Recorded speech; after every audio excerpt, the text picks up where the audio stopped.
ខ្ញុំធ្លាប់ជិះឡានប្រហែលខ្ទង់ជិត1ម៉ោងដើម្បីទៅញ៉ាំឡាបសាច់ជ្រូកនៅខាងក្រៅឥឡូវថ្ងៃនេះខ្ញុំមកធ្វើឡាបសាច់ជ្រូកញ៉ាំខ្លួនឯងម្ដងដោយសារតែខ្ញុំមានគ្រឿងផ្សំស្រាប់អញ្ចឹងងាយស្រួលក្នុងការធ្វើ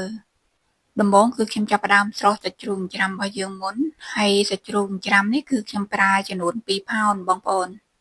បន្ទាប់មកទៀតគឺខ្ញុំកិនអង្ករលីងហើយចំនួនអង្ករលីងនេះខ្ញុំប្រើប្រហែលជាកន្លះកូនចានចង្កឹះពេលដែលកិនអង្ករលីងរួចរាល់ហើយគឺខ្ញុំឆ្លៀតទៅចិតបន្លែនិងជីដើម្បីសម្រាប់ដាក់គ្រឿងផ្សំឡាបរបស់យើងឥឡូវនេះខ្ញុំចាប់ផ្ដើមចាក់គ្រឿងផ្សំរបស់យើងមានដូចជាសាច់ជ្រូកស្លឹកខ្ទឹមជីវ៉ាន់ស៊ុយជីនាងវងខ្ទឹមក្រហមម្ទេសស្រស់អង្ករលីងម្ទេសហុយហើយជាមួយនឹងគ្រឿងផ្សំយើងដទៃទៀតមានដូចជាស្ករប៊ីចេងម្សៅស៊ុប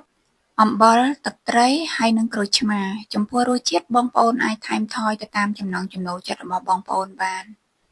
បន្ទាប់ពីយើងដាក់គ្រឿងផ្សំរួចរាល់ហើយគឺយើងចាប់ផ្ដើមកូរច្បល់ចូលគ្នាឲ្យសព្វតែប៉ុណ្ណឹងឡាបសាច់ជ្រូកយើងគឺរួចរាល់ហើយបងប្អូន